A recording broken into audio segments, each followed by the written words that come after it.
Okay, we'll call this council work session to order. It's Wednesday, September 23rd. The time is 2 p.m. I'll open it up for visitor comments. If you keep your talks to 3 minutes or less and state your name for the record. And that segment of it now. Good afternoon, Stephen Kosky. I'm here on behalf of the Planning Commission. It's probably something that Councilor Berkeley is going to cover. I want to inform the council that the Planning Commission voted at the last session to take on affirmatively a study of the city's laws of camping and sleeping in line to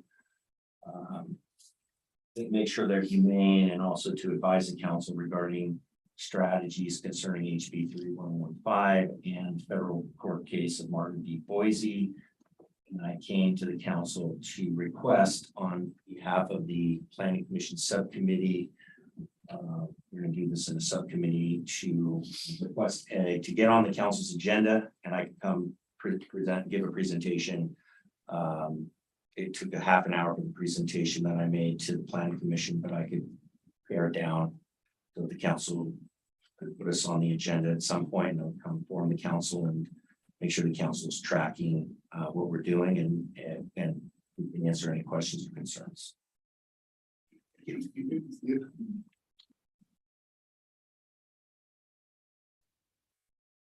other visitor comments?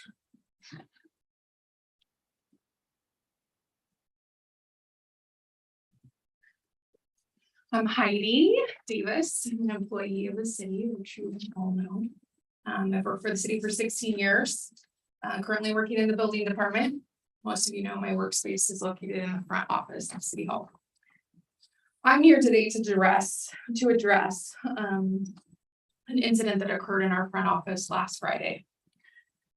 In all of my 16 years, I have not once felt the need to come and address the city council directly. So my hope in addressing you today is that it speaks to the level of severity and attention that I'm going to address here. I've worked in customer service for the entirety of my adult life. I've dealt with a variety of customers over the years, mostly great experiences, but some have been very difficult. What I experienced on Friday was a Don't listen to that. You know it's the old time. Just keep going. Okay. What I experienced Friday was a whole new level. I've never walked away from a customer interaction physically trembling. I am going to try very hard to keep this to the 3 minutes, but I may go over because I tried to get as much information in that time as I could. There was a person who came into City Hall last Friday with intent. What that intent was, I still don't know. But he had previously had an incident with the police that morning here in town, according to him, and he was here to speak to John Wall. John was in a meeting. I notified him that it could take anywhere from 15 to 30 minutes. He said he would stay. I said that was fine. He asked if he could plug in some equipment, phone and something. Yeah, go ahead. There's a plug-in right there. Very accommodating to this individual. So when Walsh was able to come out of his meeting, he did come out into the front office directly to speak with the Right.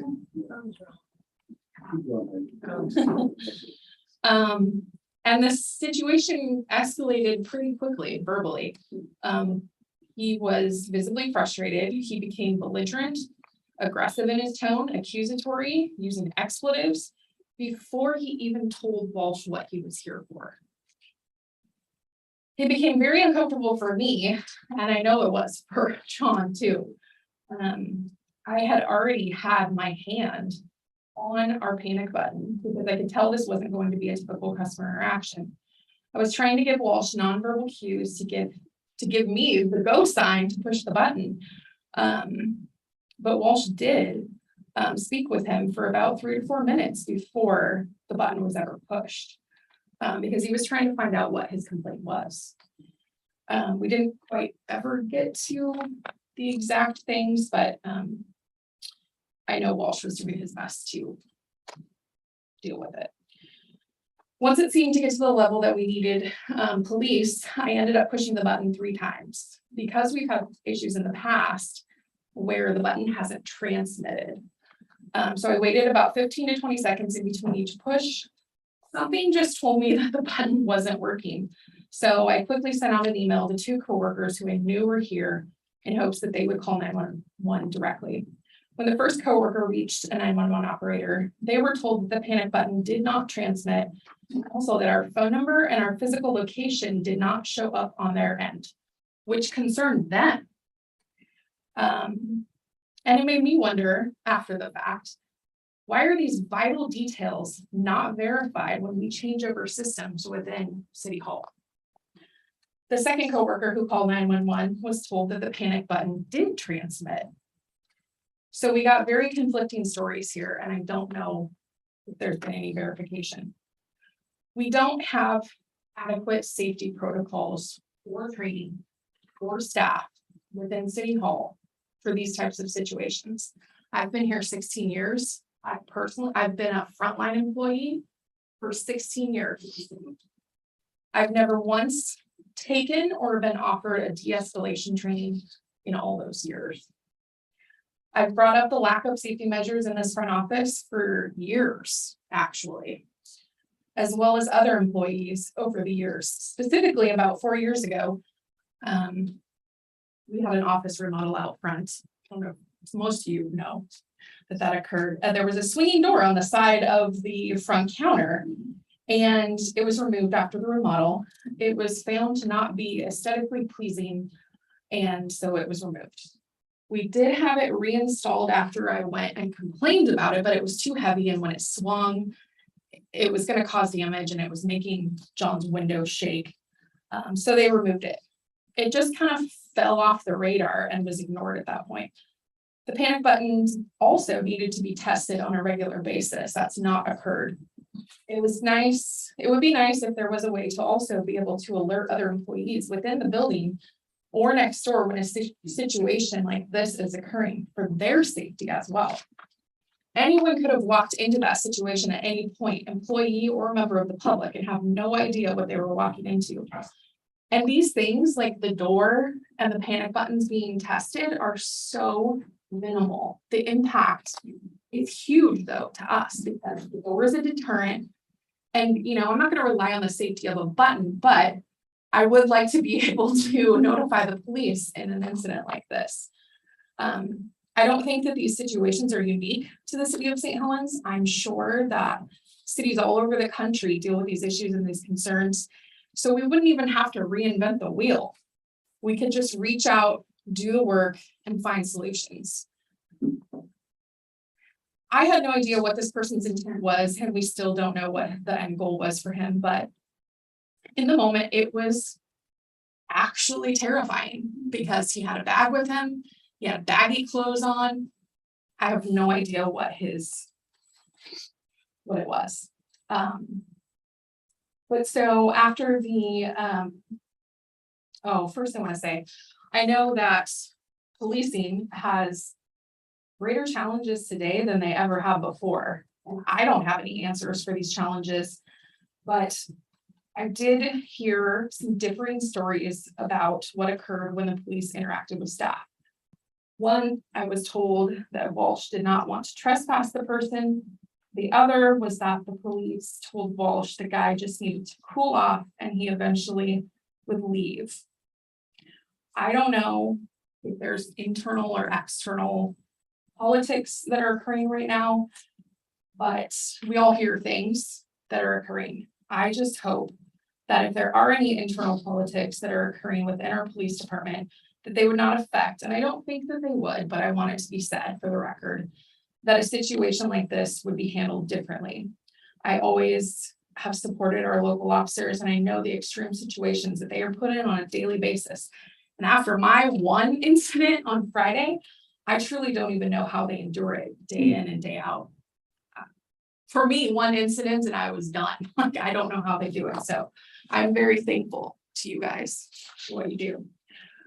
When the police arrived on scene, I immediately left the front office to get away from the situation. The person was not asked to leave our building. He was not trespassed by anyone. I admit I personally don't know all the laws surrounding the trespassing, but it seemed warranted, in my opinion. After a few minutes of the officer speaking with Walsh and another officer speaking to the person directly, the police and the person left the front office. The police then left the vicinity. 2 minutes after the police departed, this person walked back into our office because he had left his devices plugged in over by my desk. He was let back in the front office. The police were gone at this point, but he was allowed back in the front office. I came back up front because I didn't hear anybody talking. If I'm just gonna get back to work, I'm just gonna do what I do, right? At this point, I was not, he tried to engage with me again because he was still up there. I was not going to allow him to engage with me, so I went back down the hallway. The person then remained in the front office where Walsh and Tina were for an additional 15 minutes. 15 more minutes of him videoing and trying to incite a response from your city workers. He did end up speaking with Tina, who was willing to try and de-escalate him as he was still acting agitated in the office while reading and recording our agendas posted on the bulletin board. And I would like to emphasize, she's not a city employee. She didn't even need to step in, but she did witness the whole incident. And she saw that none of us, John and I, were equipped to handle this person. She had shared with us later that she had experience working with the mental health industry and she knows de-escalation tactics. And it was probably one of the only reasons he left after that 15 minutes. So thank you, Tina, for that. Nobody else was willing to engage with him, and so he did leave. This was right around the lunch hour, so we locked up, which is typical. Once the doors were locked, we did not reopen the doors for the remainder of the day. So from 12 o'clock to 5, the front doors were locked. Because this person, after he left, continued to stay outside in the parking lot in his vehicle, and would come and go from his vehicle and harass city employees who he saw coming and going from the office. He continued to video us through our windows, pull on every exterior door around City Hall and utility buildings. And after 2 hours of this, I asked John, at what point does this become harassment? And he responded to me with the "we are public servants." But that is true, but because I work for a public entity, does not mean that I should be harassed in this manner. The incident with this person continued for a combined total of 4 hours. For 4 hours, he disrupted business occurring in this office. I had to let actual customers in the front door by unlocking the door each time someone came up until Mike, our building official, returned from inspections and took over that role, which I appreciated. When I did let a customer in, he was waiting, the gentleman was waiting out in the parking lot with his camera pointed towards us, and he would make swift action to come and try to get in the door. Pull on it. If we needed to keep the doors locked to keep this person out and keep him from inciting more chaos, why was he allowed to stay on the site? This put fear and worry even in our customers because they had no idea what they were walking into because I was locking the door behind them after they entered City Hall. One lady even asked me, "Is it safe for me to even be here right now?" And I didn't know how to respond to that. I didn't feel safe in my workspace, but I was just trying to continue on and do my job to the best of my ability in that moment. What I'd like to ask of you guys is that there are no safety protocols in place for these types of incidents. And they're occurring all over the country. This isn't news. This isn't brand new. It's been occurring. Why is management reactionary rather than proactive about these things? Why is my safety in this front office made out to be a joke after the incident? I know that you guys can't answer these questions here and now, but the city of St. Helens needs to do better for its employees. I understand it's nobody's fault that this person chose to come here or what he did, but he exposed a lot of issues and a lot of weak spots that we have. I'd like to extend a thank you to Officer Heartless for coming and speaking to me directly, letting me know they would be patrolling the area. Because there was another incident that occurred outside where someone else called 911 on this gentleman. I also wanted to thank my direct supervisor, Mike DeRoya, our public works director, Mohammed Zahir, and our field supervisor, safety coordinator, Ethan Sterling, for actually taking my concerns seriously after the incident. As of yesterday, I have been told by John that there are some kind of doors that they're looking at installing on the front desk, and they're looking at options with our panic buttons. But my biggest fear came true Friday.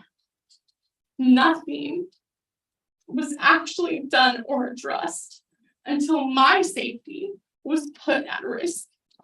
And I do not want to see someone else here or elsewhere have to go through that.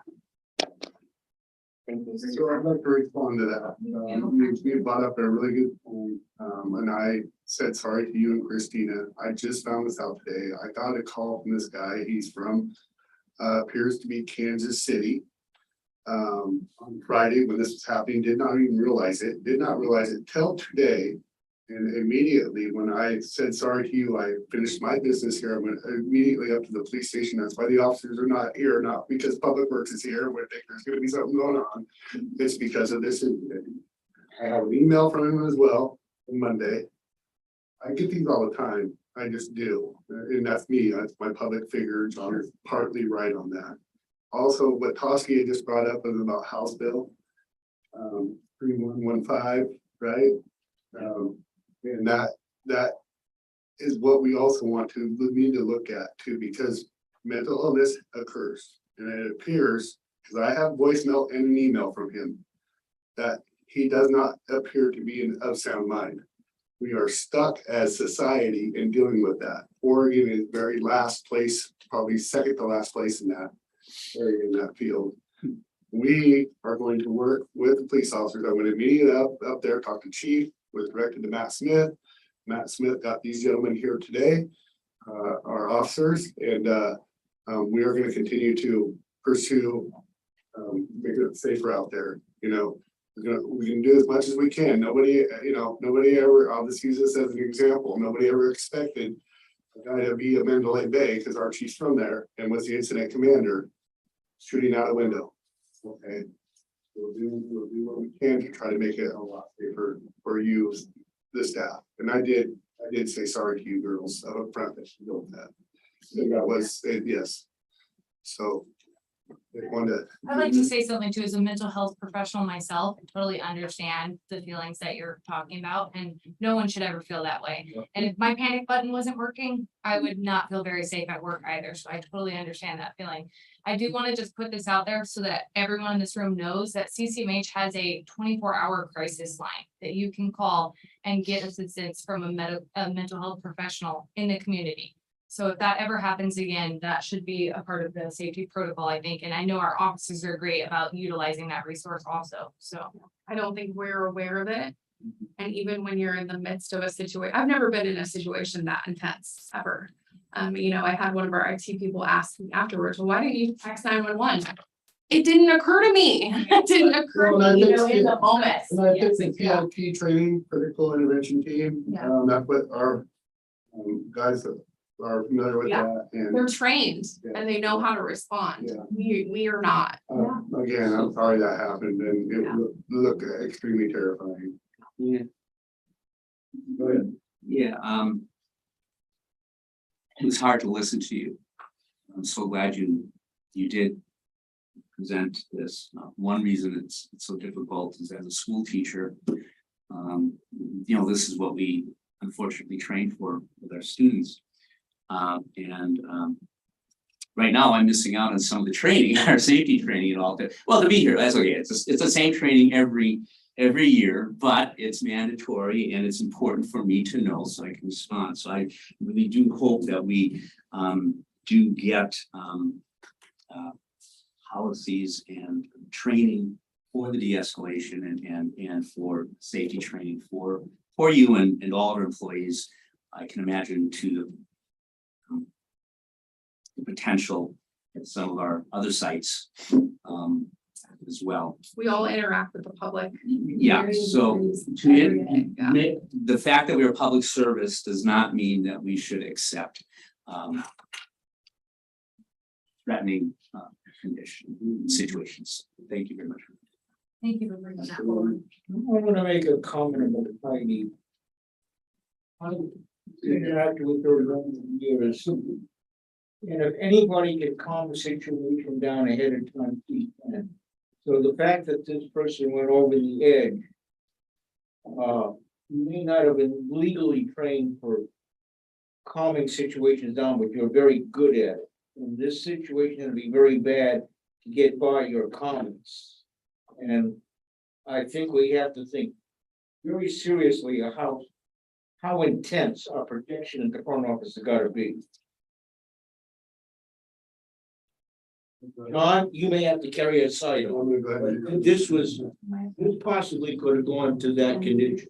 I had actually intended to bring this up in my administrator's report. Thank you, Heidi, for coming forward and being as articulate as you've been. It rattled us all. We're Yeah, no, it was. all the normal.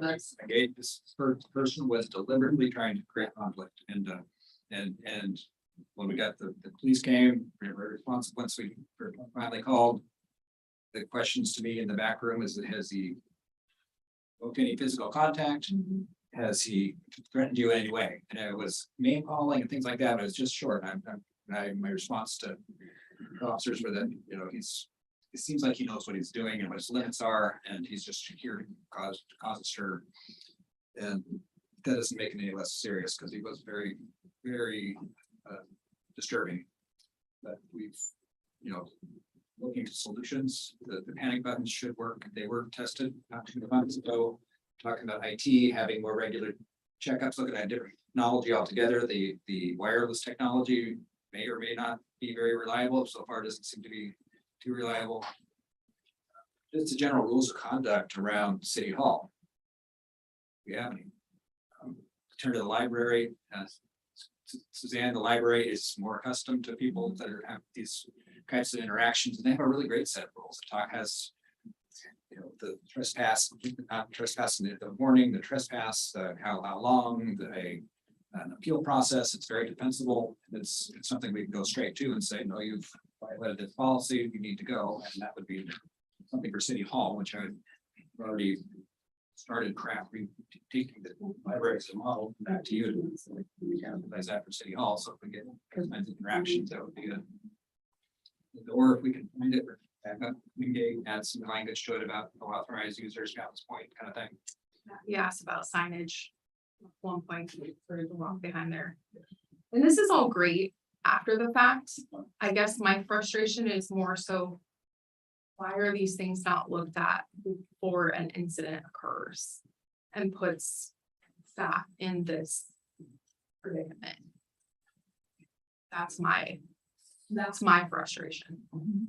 My frustration comes from IDing, and who is this guy and why was he not identified either by a camera or by a sign-in procedure of some sort? I think everyone should have some kind of sign-in procedure coming into City Hall before they face our employees. We need to know who they are, and that puts us in the driver's seat in a sense to confront that behavior. I think that's one out of many essential kinds of things that we can do. Thank you.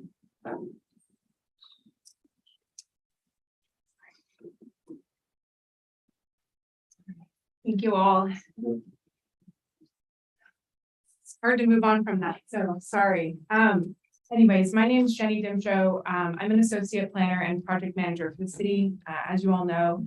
I am here on behalf of our union, Local 1789, which represents 29 St. Helens workers. So I would ask that I get 5 minutes. I'm not even trying to, Jenny, go ahead. Representing. No, you only get 5 I minutes. said no, go ahead. Wasn't sure. You know, I appreciate that, Mayor Scholl, thank you. State law allows the union to provide updates to electeds around collective bargaining negotiations. Under those rules, we're here today to provide the city council an update on how our bargaining agreement negotiations have been going. Our contract expired as of June 2022. Since negotiations began on May 13th, we've had 12 meetings. Local 1789 appreciates that the city is currently facing financial constraints due to several recent factors, including turnover in financial management and rising interest rates. We also appreciate that in the last 2 years, the city has sought to increase wages for its employees. Since July 2021, comparing top wage to top wage, all 25 managers and non-represented employees received an average wage increase of 11%, with the top 4 highest increases at over 17% each. Keep in mind that these percent increases for the top earners of the city equate to much more money than similar percentage increases for union members like us. In addition to managers and non-represented employees receiving substantial wage increases in the last year, St. Helens officers recently received wage increases that put their salaries comparable to cities with populations of over 100,000 people. We appreciate that the city has seen the need to compensate our officers for the essential services they provide the community. We stand with our law enforcement officers who risk their lives every day to ensure our safety. But Local 1789 would like to ask council this: why is our union membership being denied the same generosity? Our union represents essential workers who provide vital services that are critical to the daily health and safety of our community. Our workers ensure that the community receives clean drinking water at the turn of a faucet. We treat the wastewater produced by our community, ensuring the safety of the people who live and work here. We respond in the middle of the night to water main breaks, freezing weather, and flooding. Depending on the emergency, we work beside police, firefighters, and linemen to restore services and keep the community safe. We offer expertise in community development and engineering projects that keep our city growing. We work alongside police to successfully bring criminals to prosecution through our local court system. We also write successful grant apps totaling millions to ensure efficient use of limited city capital funding. We provide library, parks, and recreation services that keep our city thriving. Local 1789 is made of essential workers. We are at the very heart of a functioning, safe, livable community. We also represent the city's lowest paid employees. After watching managers and officers receive wages, Local 1789 is now being told at the bargaining table that there are financial concerns when we talk about raises for our own membership. These concerns weren't discussed during previous wage increases for the highest paid employees of the city. So I have questions for you, council. Why wasn't the entire city's compensation package considered as a whole when large raises were offered to the city's top earners? Why is Local 1789 alone being asked to bear the cost burden of unsustainable wage increases for the highest paid employees? Are you aware that city management relied on a wage study using job descriptions which haven't been updated for over a decade to justify a wage scale that freezes pay for a majority of our membership during the highest inflationary period since the 1970s? This is insulting to our members and the vital services that we provide every day. Now we've just been informed that the city wants to bring a labor attorney to the negotiations table. This is a service that costs the city $325 an hour.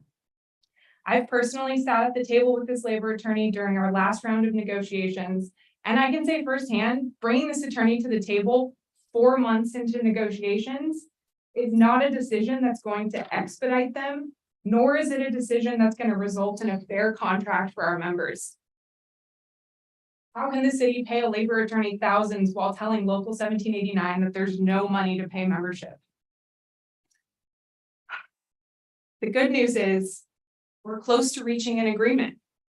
There are only a few economic items to work on, including details around a plan to update our job descriptions and complete a better compensation study. The city does not need to bring a labor attorney to complete these last few items. All we're asking for is to communicate your concerns directly at the table and be open to ideas that will lead to a compromise. We're open to compromise. We believe that our bargaining team's contract proposals have been reasonable. Our communication has been clear and in line with good faith bargaining. We would like to ask the city council to carry out your mission and encourage city leadership to reach an agreement which is responsive to the needs of our essential workers, the very backbone of the city's workforce, Local 1789. Thank you. Well, I'm glad you guys know we hear you, and we are notified of this every other month. So it does seem like we're getting close, so we're hoping that we can get there. I just want you to know that from me.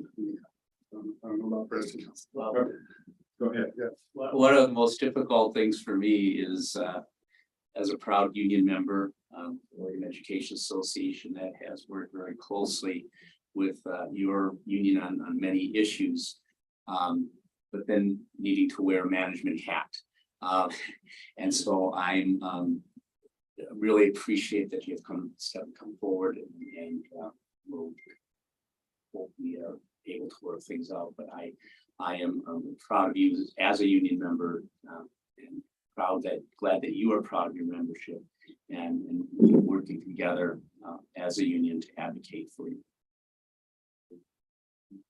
Same benefits.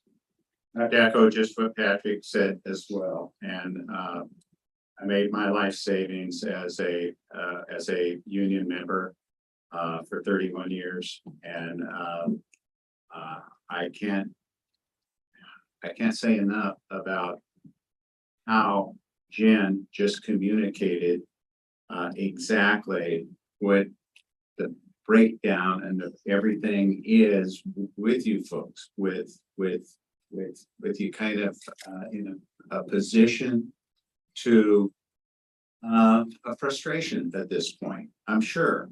So I hope you get over that. I hope we can get over that from both sides, and do everything we can to urge that to come to completion.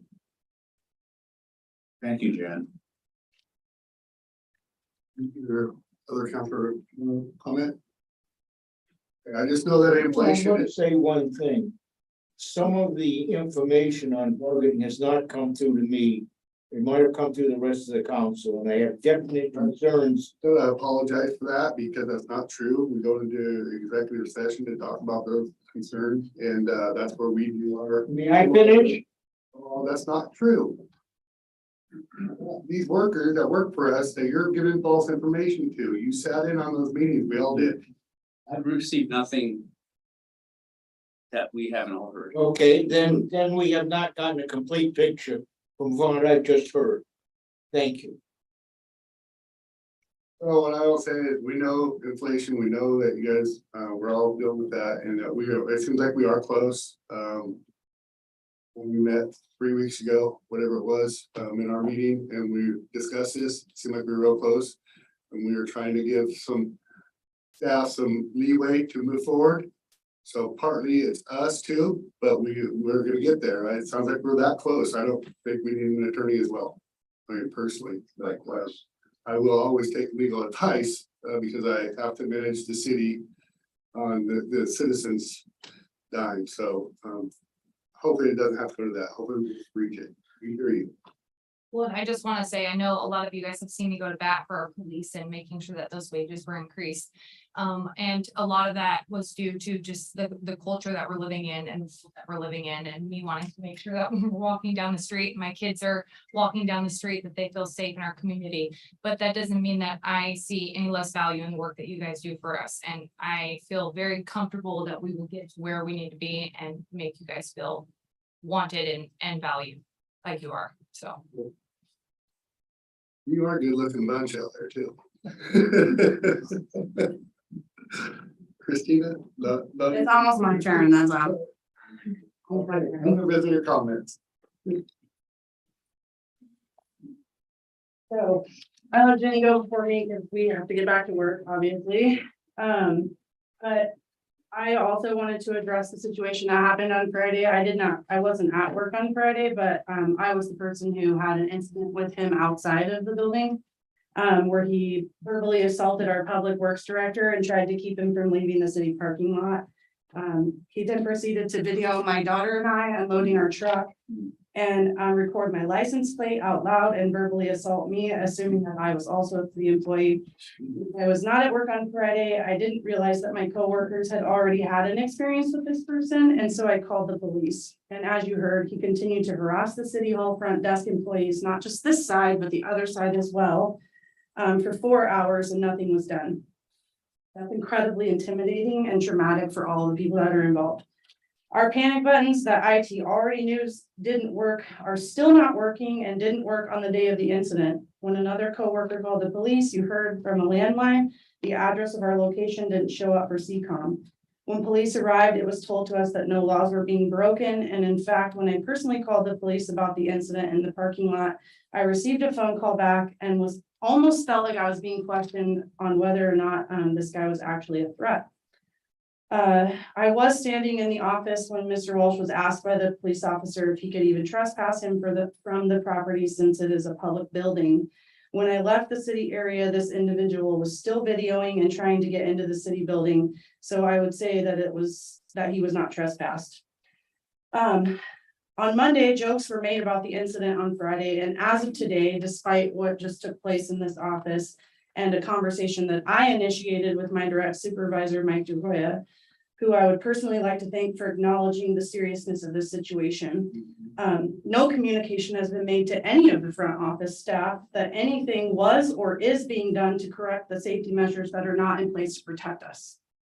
Our panic buttons, excuse me, it's so incredibly infuriating.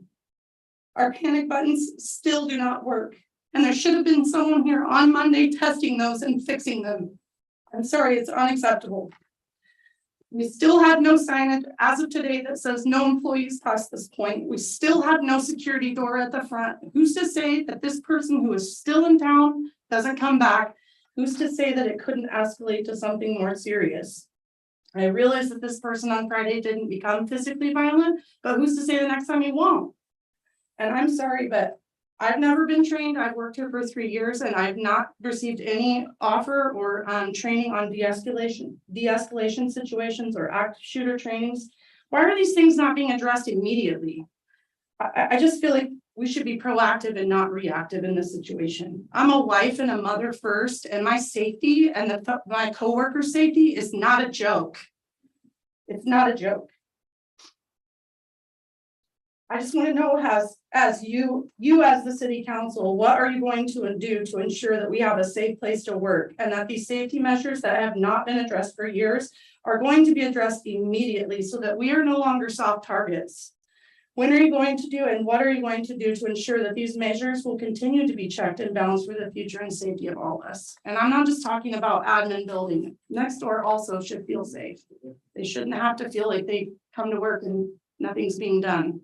And I really do feel like a communication should have gone out to us that something was being worked on or that it's being taken place. And I appreciate your apology today. Yes, I will assure you that right now, the council is gonna make a decision that these buttons are gonna be fixed immediately. We're gonna have whoever is electronically, I have one up here. I'm not sure if it Did you works. press it just now? I did not press it. So we will make sure that it immediately address the screen doors. We'll get Roger, we'll get Buck, Mohammed, have Buck get that ASAP. They're already in plan. Okay, that's what I can assure you. I just found out today. I got a message from this guy Friday and he didn't leave his name and he didn't act like he was even down here at City Hall. But he was calling me from here apparently. Well, I can understand. I came in. I can understand that. I see the text. I got an email Monday, so. I'm just saying that this is Wednesday, and as of today, upper management has said nothing to us that this is being taken care of, and that's unacceptable. And I'm saying that as an employee, as your employee, and I'm also saying that as a wife and a mother, my safety is important. And I hope that it's addressed immediately.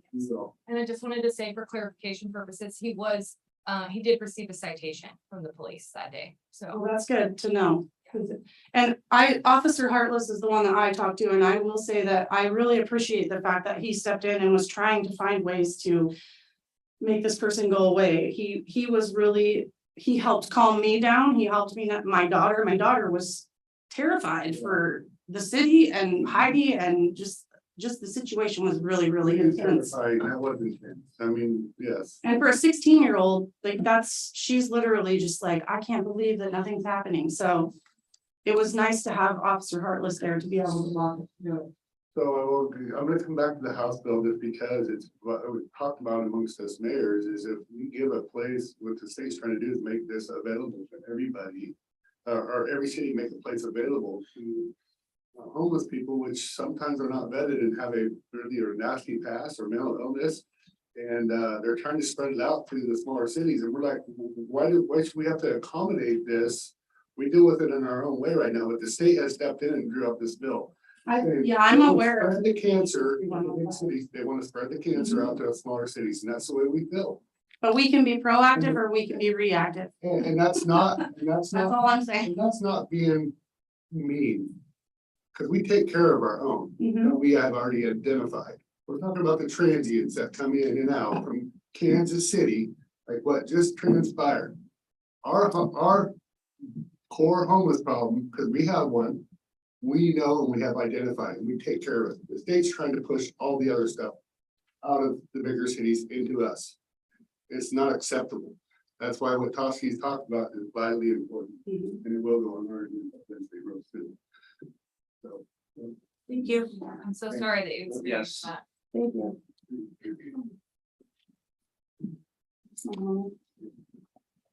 Any other public comment, everybody on Zoom? Okay. Move the record, and keep it 3 minutes or less, please. Pick somebody else. Brady Freeman. Suppose you guys have a problem. And I don't know if it's a management problem or, but I think you need to address it immediately. And I would also question, maybe the effect, the qualifications or the efficacy of our police chief. I don't think it's an issue with your officers, but if somebody like this shows up and they walk away, I think that's a problem, and I don't know how you guys address it, but I think it does need to get addressed by the city council.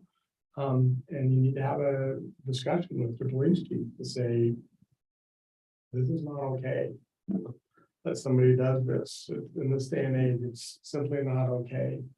And the other criticism I would have is that while you were appreciative of the attorney showing up, I think you can make a commitment to say he won't be there, because that was what I clearly heard and didn't hear that commitment from you. And I think that that should be something that you just simply say, yeah, we don't need the attorney. Obviously, you've made progress and you should support your union people. And I don't think you need the attorney when you do that progress, and you can make that commitment and say he won't be there.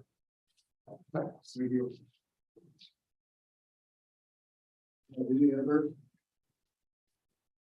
public comment?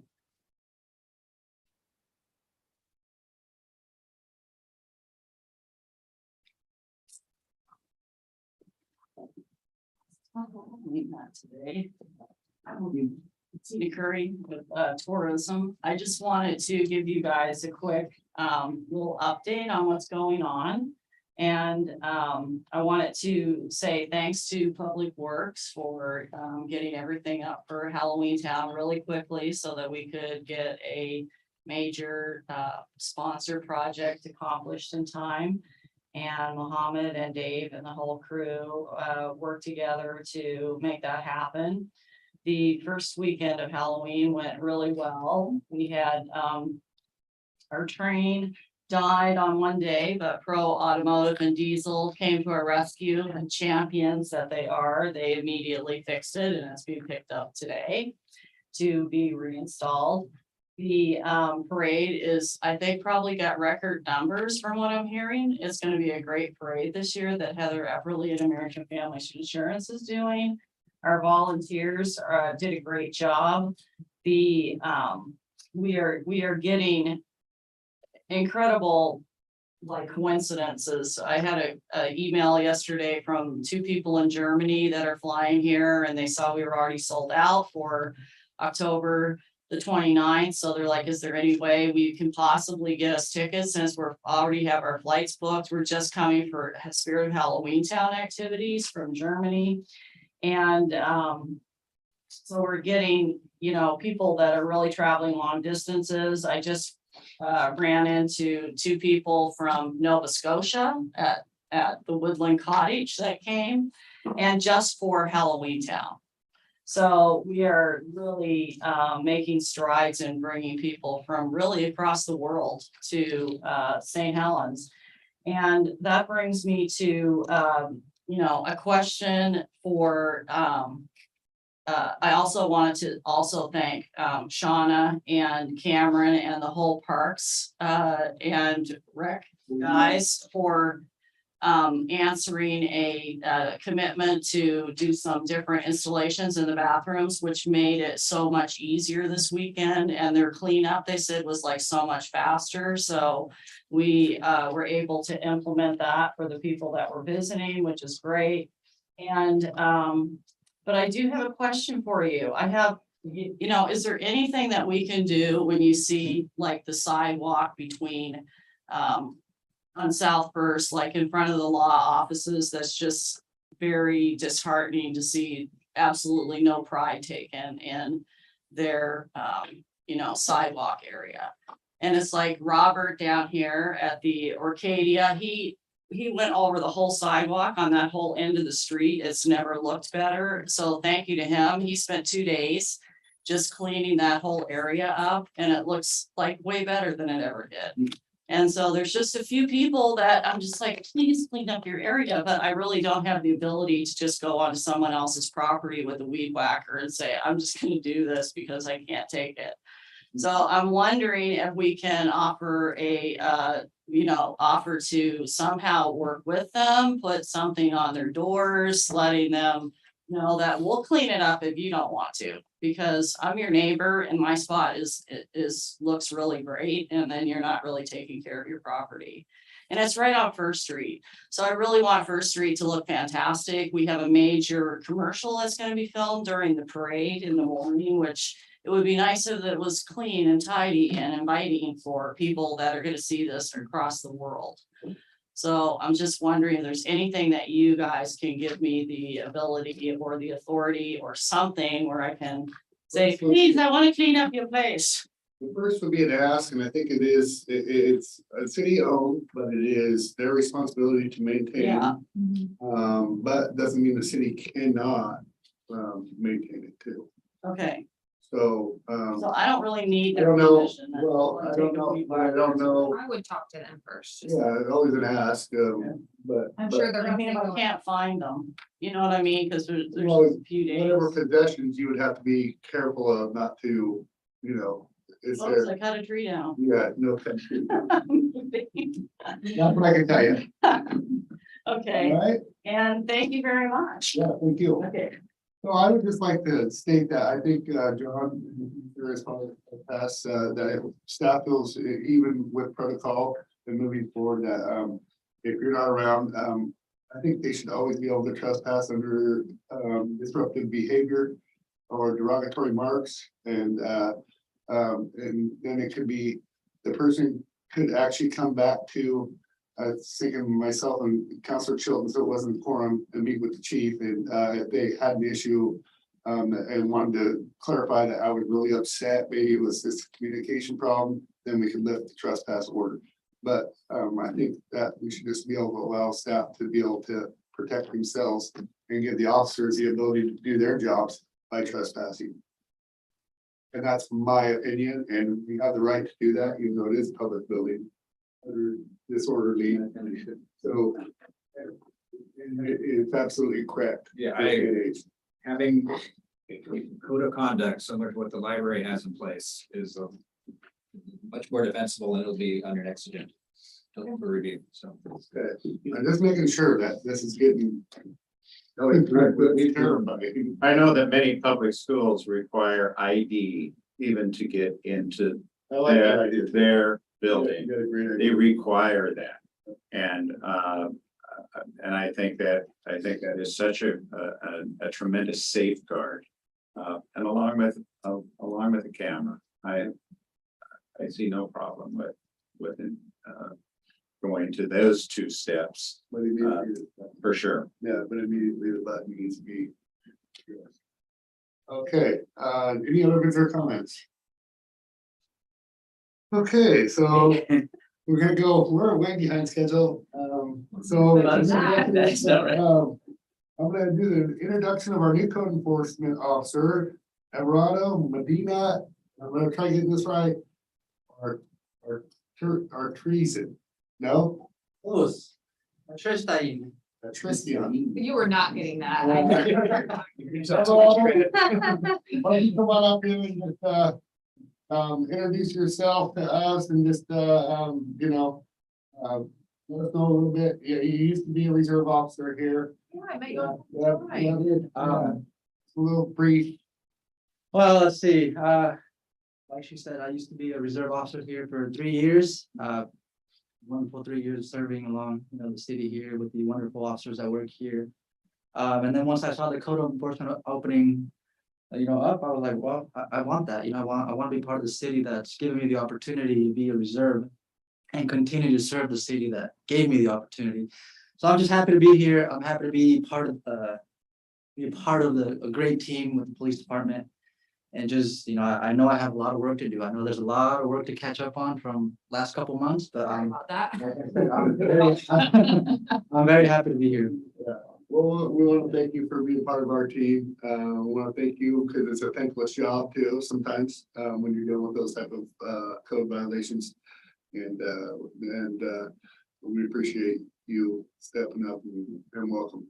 I don't want to make assumptions, but are you English, Spanish bilingual? Yeah, I'm bilingual and I can speak other languages too. What are the other- German, Japanese, and I studied Russian. All right. Dang. If I ever, before, when I used to use it a lot more often, I just catch people speaking the language and then I just kind of like just say something random and chime in, yeah. And then they, City interpreter also, we just hired you for that. and yeah, I speak Spanish as well fluently. Yes. So, I'm here to just help out the police department whenever they have, translation issues or anyone here in the city. I'm more than happy to help. Welcome aboard. Thank you. Thank you, Council. Welcome. Yeah, I remember seeing you when upon the completion of your reserve, when the police were still doing like their monthly meetings or quarterly meetings at the library. And it was a good one. So yes, it was great to see you then. It's great to see you now. So I'm a Richard, but I go by Rick. So what do you want to be? How do we address you? What's your call sign? Like my buddies call me Ever because they really can't say Everardo. Yeah. Oh, You can roll that They R. should.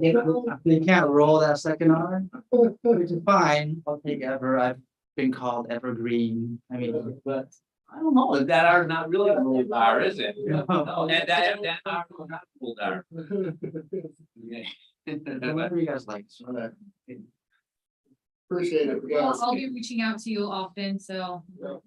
Have we passed this by our code enforcement officer, so. thank Yeah, you. just driving around, I've noticed a lot. Ah.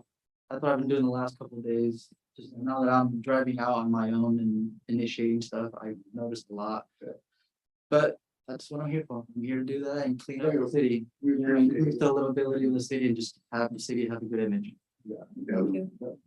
Appreciate it. Thank you, guys. Thank you. Thank you.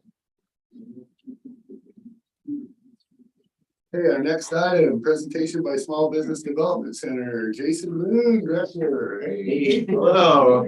Yeah, no. Let's save a little bit of time on the agenda today. And no third leg, I was cleared today by the doctor to be able to be weight bearing, so that's good news. So, first of all, I want to thank the mayor, council, John, Kathy, getting me on the agenda today. For those that don't know me, my name is Jason Moon. I'm the director of Columbia County Small Business Development Center.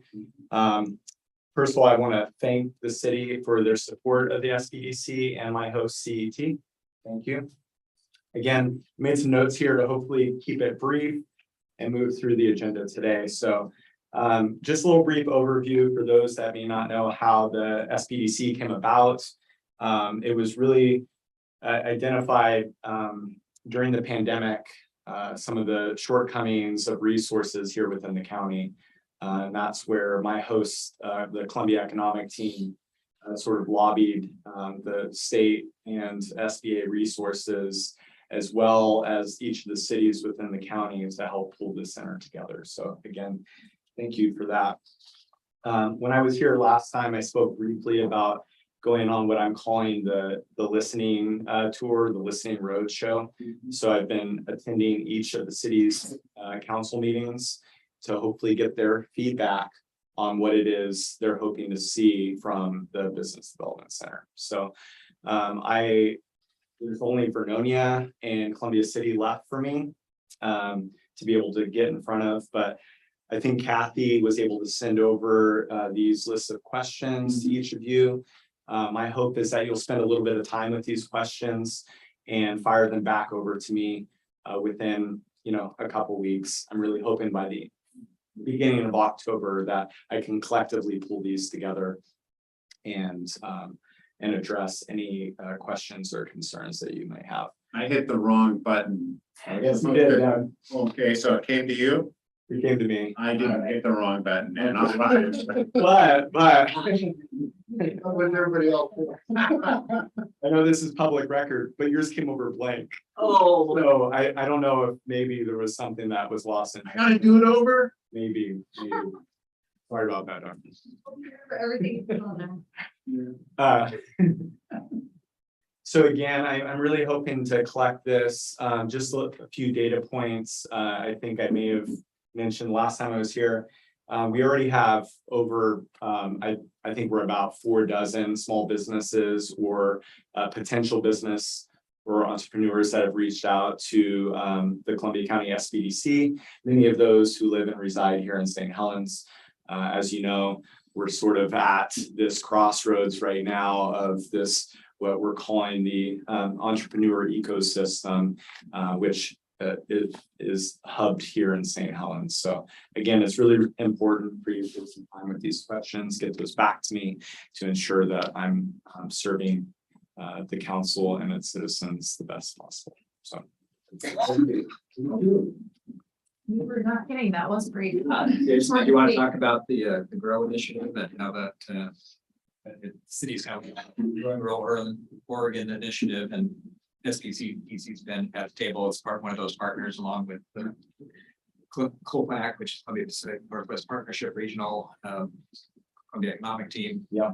Main Street, Jason, Main Street, we're all coming together to advance this. We're one of 4 communities selected for Oregon to do this little experiment and to support local. Since John said it was all right, I'll take 59 more seconds. Okay. So yes, exactly. Last week I spent some time in Independence, Oregon. If you haven't been down to Independence, you should probably make a visit. They're doing some really cool things down there, and part of what has helped Independence become what they are now is this GROW initiative that John was talking about. The GROW initiative is run through the Ford Family Foundation. And essentially it is pumping money into this entrepreneur ecosystem. And the money can't be successful in the system without partners, and those partners would be the SBDC, the Columbia Economic Team, COPAC, all of these players. And I feel like after my conversations in Independence, Oregon, St. Helens has such a huge advantage over even Independence because they don't have the capacity or the partnerships like we have going right now here in St. Helens. So something to be really excited about. And I know personally, as a Columbia County resident, I can't wait for the initiative to hit St. Helens. So yeah, thank you. That was great. That was 58 seconds. You still have one. 15 minutes was allotted on the agenda, so. Okay, we're gonna go ahead and go on to our next item, which is review of the harbor master. John. Thank you. This comes been belated for some time now, but it's kind of on the list, collective list of things all about improving the voter, visiting voter experience. I'm trying to move those people along, shouldn't be here. The things that we've accomplished so far is revisions to our municipal code, locks in the waterways, the installation of the kiosk is. And that's, we're seeing more great use of that. It's working correctly. There's a whole, signage around that. It's partially installed. There's still some pieces in the water structure. Channel there that needs to be put up. The partnership about enforcement with Columbia County Sheriff's Office and making use of their control services that the Marine Board supports is partnerships improved. And then lastly, this contract for harbor master services. So essentially, it's a boilerplate personal services agreement that we use for contractors. Generally, it follows all the typical for engaging services with any third-party contractor. And this is set up to be between the city and St. Helens Marina, and St. Helens Marina will, by this contract, will take over those enforcement services. There's a scope of work in here, which I'll go over highlight. Attachment A, and so they're going to. I forgot about the cameras and the docks. I mentioned that. That's been a real asset too. And probably one of our biggest assets is in the room here. Mr. Mason is pulling down those boats, keeping track. Thank you. Thank you too. Makes a difference. It does. It's hard to be everywhere. So the St. Helens Marina will take over this oversight of the monitoring the docks and the waterways. If they have the resources to do that. Maintaining the orderly boat traffic, enforcing the laws and policies of the city docks and waterways, and coordinating with police when necessary to assist with enforcement. So this is the civil side of this enforcement action when it raises to points to being crimes, and we don't have that. They don't have that kind of enforcement. They'll be engaging with either the Marine Patrol or our officers that have the necessary training.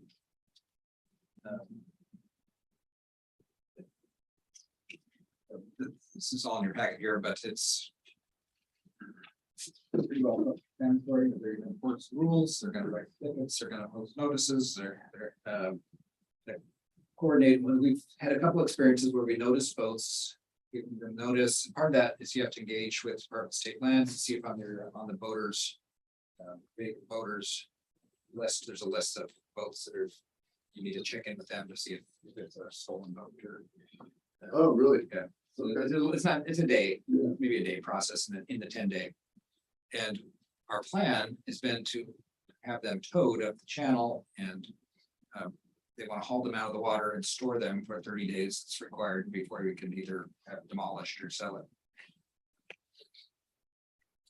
One alternative that we learned from Brookings was that they just walk into the dock. They find a place that's out of the way. They walk into the dock. They leave it there. 30 days. It's not the best for sightliness, but it saves a lot. We've had a couple of postings. They've ran up to the last day and then towed them out of here. And it wouldn't be that hard to eventually get a trailer that would accommodate bigger boats that are adjustable and work with the port on maybe some of their properties for pulling boats. It needs to be stored in a secure place. So once we touch it, it's ours to Pretty secure there. those 30 days. Pretty secure at the port. And bridge is almost a drawbridge. The gate always out front for business hours. So the compensation is something that we're talking about, a seasonal kind of approach where we have with boating seasons from around the first weekend of May to the end of September. So we've set the fees up there, so there's a lot more activity between that window. And the off season would be $1,000 a month for the service, and during the season would be $2,000 a month. We feel like the kiosk really pretty limited oversight right now is actually generating enough money to cover that expense. And I think with the increased enforcement, that'll probably cover. So it won't be over 20,000 a year. Correct. Yeah. You gotta figure there might be some other cost. It could be. the Yeah. enforcement piece, Sure, and we could get. We can't say exactly how much. If there's any fines levied against the vessel, will that go into the fund or goes into the city? Fines go, well, it is captured in a line item, the kiosk revenue. Okay. So that would help pay for it. Okay. And as far as method of procurement, wondering why. Direct, the solicitation for this, just once we offered. Proposing this as direct appointment, what allows that under section 2.04. 1203 subsection E. Make sure and highlight that in the minutes, that code reference. Highlighting that in the minutes. Okay, whatever comes up. Specifically, it says personal service contracts, including those with independent contractors, predominantly for those services that require special training, skill, unique specialized knowledge, Which they have. all the service dependent attributes that are unique to the service provider. Okay. Questions about that? We are planning to have a voter subcommittee or a ad hoc committee Recap. season closeout kind of thing. We're talking about all of these things, how it's going and what we can do to improve.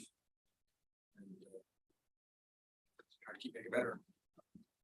So does code enforcement figure into any of the patrolling or anything at all with the with this issue? The security. But it could because it's all municipal code. No. That would be my responsibility. The question is whether the code enforcer has to be marine Right, trained. we are empowering the harbor master to be that. Exactly. on the law. Well, I was gonna ask Ever if he knew how to swim, and I was gonna offer my expertise in maybe doing some training there. Well, and the water safety course is something that officers working on the docks will have to. Yeah. Whether code enforcement or regular or sworn. But we're still gonna pursue that too. Some other questions out there is we're not currently collecting revenue on Sand Island. Expectations, at least at this point, we'll talk about what we want to do about that. We'll want to charge. We're still intend to enforce the state requirements. You mean for docking? Yeah. To be clear, right? Yeah, for Okay. all right. Yeah, and we talked about a solar out there. There are kiosks available that are solar powered. But it doesn't have the power and the common. Do it same as we do down here. Sand Island doesn't have the draw because it doesn't have the connection to the mainland and it doesn't have the electricity and the water and. I think it's just gonna require some, balancing out as things start to go in place, like are there boats that are starting to show up more Well, I mean, there now? and It's things gonna be like more that. complex, like I went over there and paid for the campground, but I parked my boat there, so what, are you gonna double dip on me, John? No, that's the example right there, all right, I paid for the camp spot. And now you're not paying to park my boat there? Well, let's play it a different way. I sail my sailboat over there and use the shuttle back and forth without paying. Yeah, that's true, we did, no, still the same enforcements, just not paying. It's still the 72 or 5, we were talking about 5 days. I'm talking about over Sand Island now. Yeah, that still applies over there, the 5-day, 14-day period. No more than 2 of those in a month, is that correct? Is how it reads, it's gonna read? Right, and we're waiting for that meeting to talk about the 9-day Yeah. council's desire to extend it, and then talk about some other things, and we'll come back and debrief. We had Ken Williams show up. Yeah, but right now, are we paying to tie up at the Sand Island? No. So right now, I could tie my sailboat up and use the shuttle, and go back and forth. Good. Yeah, you absolutely did. And mostly the logistics of how you have to come over to the courthouse, pay there and go back over, and it's not like. I'm really glad we have a harbor master. And it could be the harbor master. And they'll know, Exactly. and they'll know when somebody's taking advantage. If who I think would be in charge down there is in charge, he's really good. So, You're gonna order or not, if you're going to the part too fast. I'd like to make a comment, and I think this is this has been long overdue. It's been a long process. And people that I want to thank in this community for doing it, as well as John is spearheading this movement, is the boating community. People in the boating community came forward, volunteered to their time to work this through, and this is the end product, and I'm very appreciative. All right, any other questions for John on that? Okay, so let's go on to our next item, which is review. Okay, the next item is review proposed amendments to utility rates resolution. Okay, this was something that shouldn't be too unfamiliar. So our city budget contemplated a change to the way we bill water and sewer rates, as far as having the base charge or the base rate. All through our budget discussions, we talked about the base rate applying to each equivalent dwelling unit. So if you have a single family home, you get one. You have a duplex, you get two, and that's regardless if it has 1 meter sharing it, or if it's 2 individual meters, triplex, and so on. And when we updated the rules, when we had to implement this, we took a closer look at language, and it really wasn't clear. It was still kind of a meter-based formula, which is, it's just, we felt like we didn't feel confident in implementing it, so we put it aside to work on it. We have John Ellis helping us out on some of the finances. He has a expert level background in rate studies coming from the history of career at Salem, and was maybe really a deep dive on it. He got us some language that's going to be a lot more defensible. So it's a lot more easy to read. It's like basically it says 1 base charge per dwelling unit, and that's effectively the revision. So. We did pass this already once. Yeah. And then With the intent of this. Right. And I should say that this is going to have a meaningful impact of the bigger complex. landlords that have multiple tenants. Yeah. We are going to do targeted communication to them to let them know this is coming, because it's Well, that, it will be our utility So it'd Calling be, down. a letter or phone calls? calling down, yeah. It's not that big of a list, actually. Okay.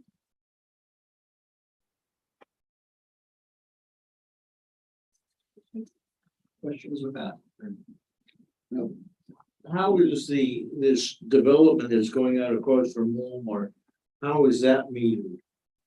That a dwelling unit? so each unit will be a dwelling unit, there'll be like 239 there total, which is not a nonprofit, which, we're not gonna get tax money off that. I know, but that was a question, It's how really- they major things like that, it's still a unit. This really is, that would have tapped us if we didn't do it by the unit. I mean, we'd have been losing money, a lot of money on that property. We'd get no zero tax base. Really, it's an issue of equity. That's to spread out that rate burden over. It's the way it is now, it kind of leaves heavier on.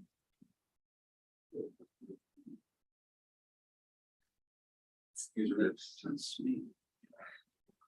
Okay, let's go on to our next item. It's all you, I think, isn't it? John. Real and agenda.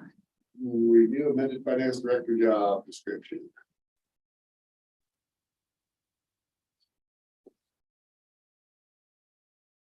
So I'll just go out and start out a little bit by saying, because I'm a little bit louder, is that we had our financial person over a lot of different areas that probably should not have been over. So we have revised that and condensed that job description to finances pretty much alone. Well, I think some of that difficulty came from him being assistant city administrator and then finance director, so I think we can just verify that for the future. Yeah, and a little bit of it was inherited that way, so Yeah. we even brought it back before he came on. Oh, Yeah, So, in that down ramp, assistant, we Yeah. went back to a job description that also, what we took off of that was in the revised finance director was the project management piece of it for his managing projects. And this is another step forward to create that autonomy between finance and the programs and departments, projects. Where we're saying that previously the oversight of municipal courts and IT was all under one person, and we're feeling that's it'll need to happen. Just a revised model. And that's exactly the modifications here, is just removing court and IT. Right.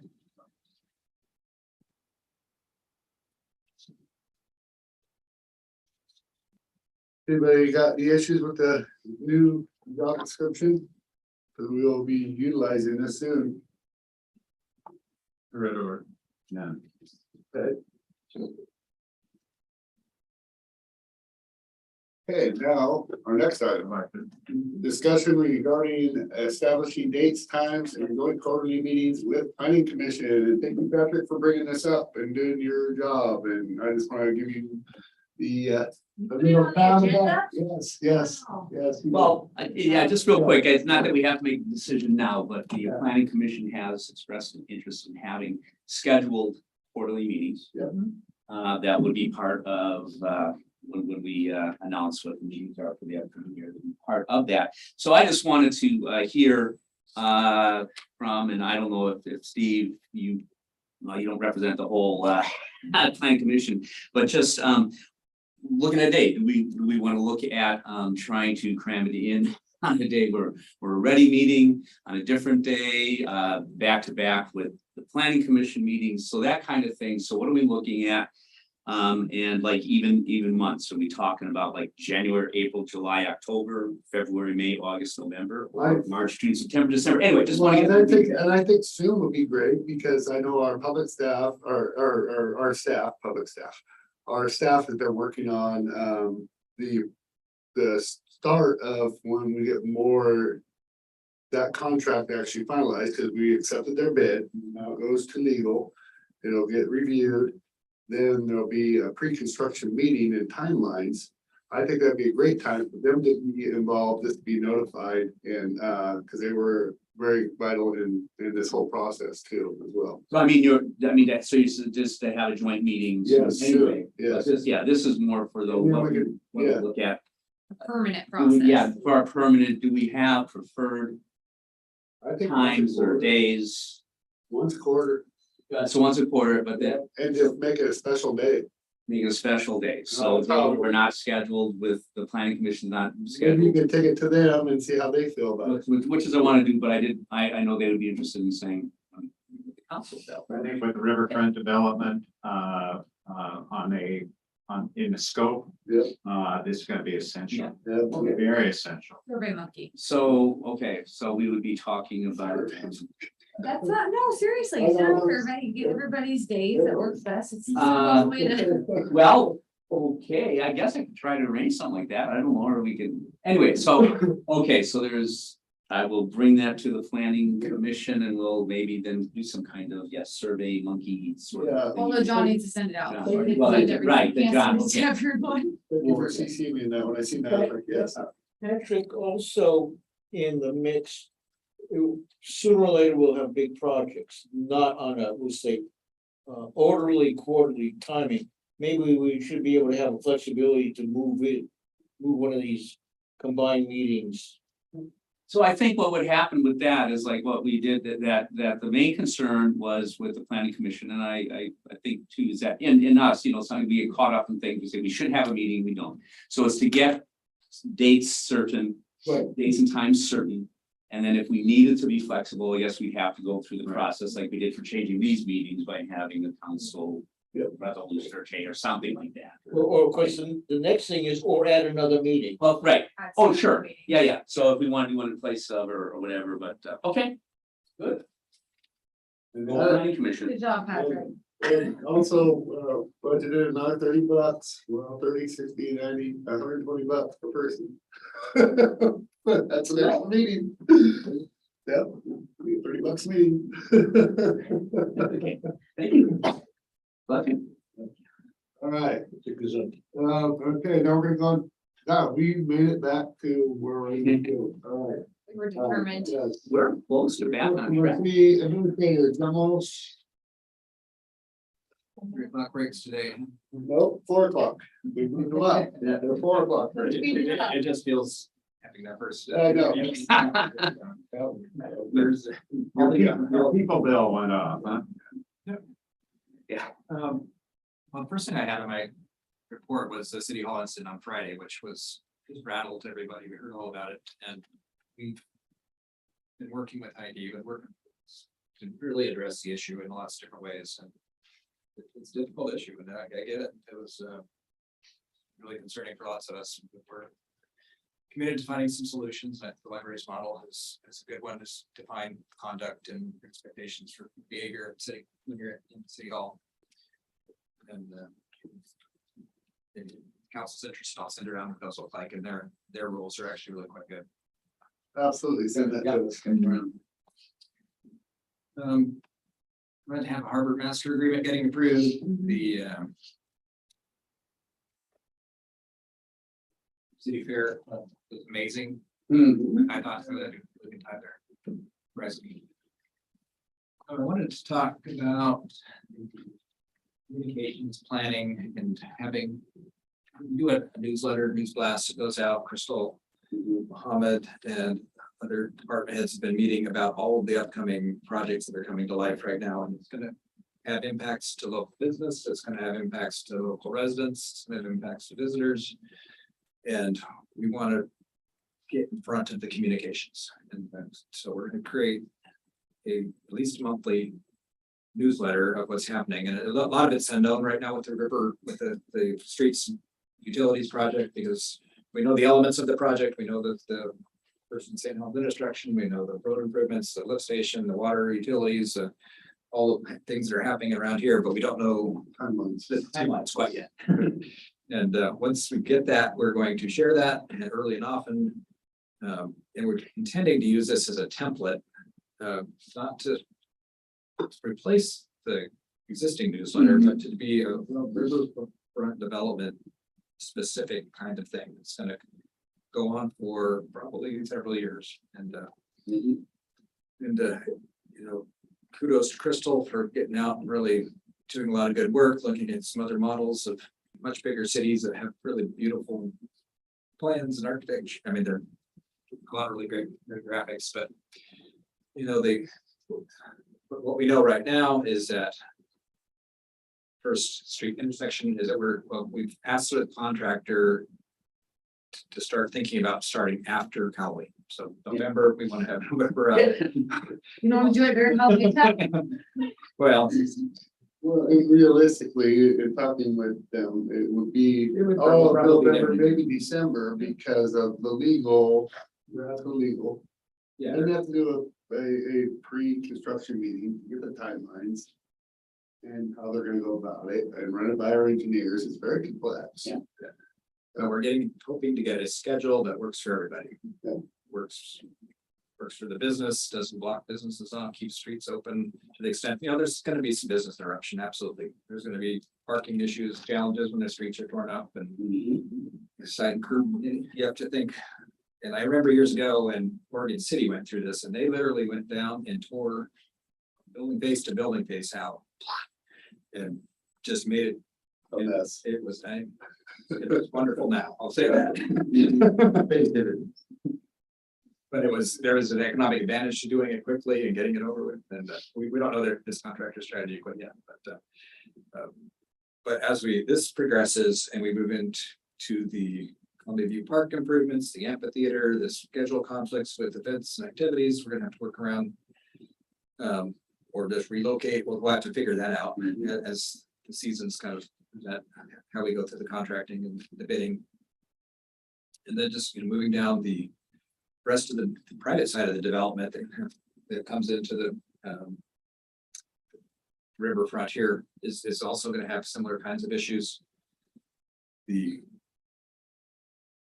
park, the industrial business park, the central waterfront, this newsletter is going to be something that's, with your concurrence, it's gonna be a living document that's gonna change and go on for several years. What I can tell everybody out there listening in this is that our staff is working overtime on this.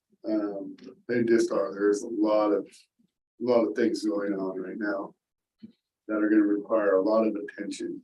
Just that contract is like that thick for more contracting that had to be gone through. So huge. Exciting though. Yeah. It's exciting. The progress on the public safety facility may or may not fit into that. Well, it'll be in one of those two documents right there, but we're continuing to move slow. We interviewed a couple of owners representatives. One of them seems to be a really good fit. We're talking with him about a fee proposal and a scope of work to help represent the city, and these people have managed specific police facility constructions really recently, so they know what they're talking about. They're here to represent us, and I'll have something for you soon on that. The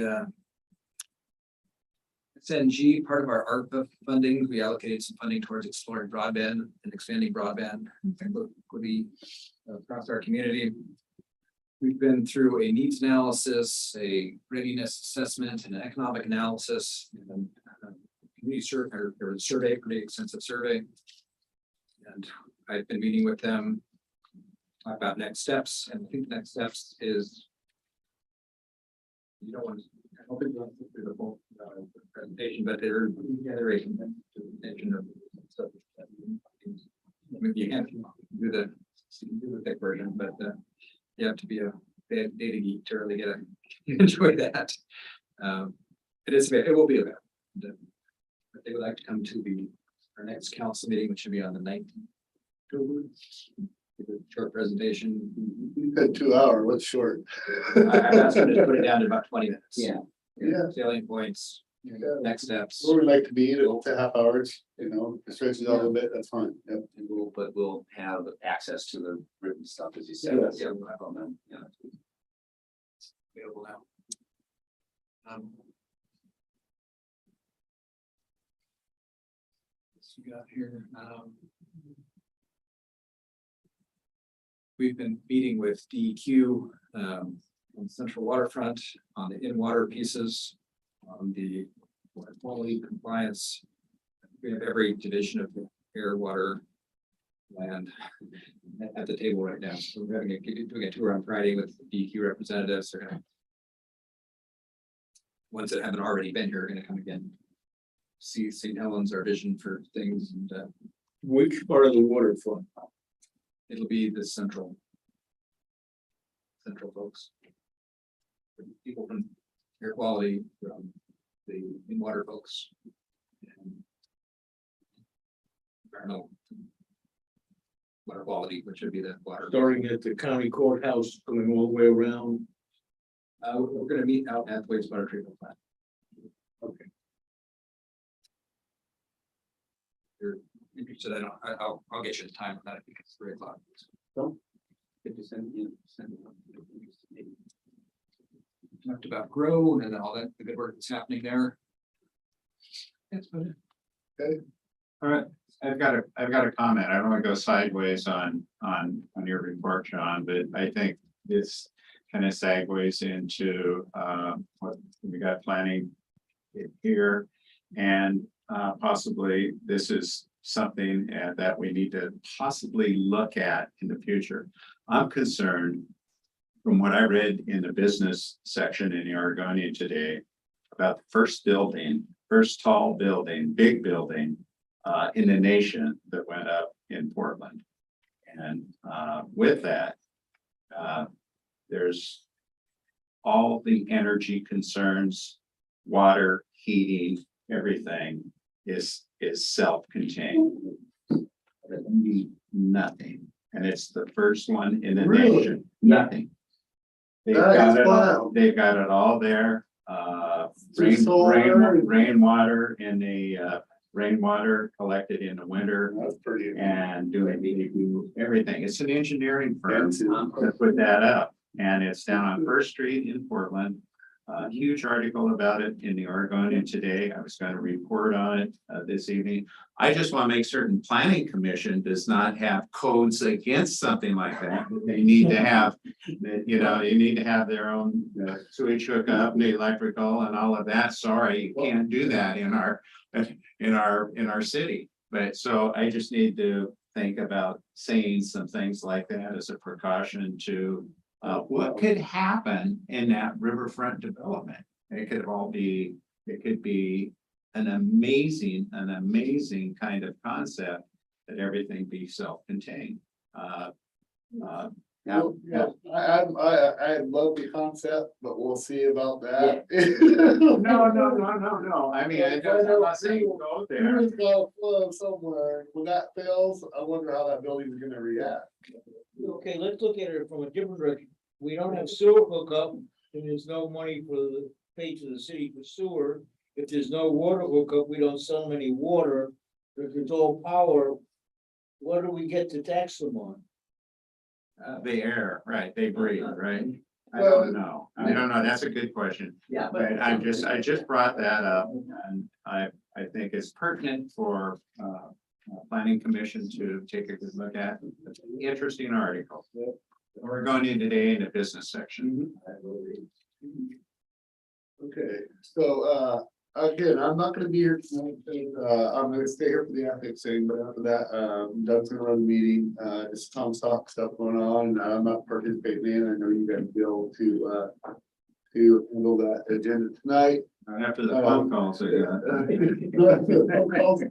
Mine all went to Topaz. So, I'll just go ahead and throw my reporting real fast. Yeah, went to the MODA assist. It was a great time over there. That was great to celebrate with them. Our success of the largest all abilities playground. They were great, very accommodating. The way they came in and set up and put up everything. Donated $1,000 to the after school lunch, I think lunch program or one of those programs to our rec program. Gave us some plaques. Yeah, it was a really great experience, and I want to thank them for all they did for us and continue to do. I made sure that they knew they were always welcome to come back out anytime they chose to, because it was such a great turnout and fun. So yeah, we got Halloween Town coming up, big parade coming October 1st. I will be actually on the Plaza Squares at 7:35 Monday morning.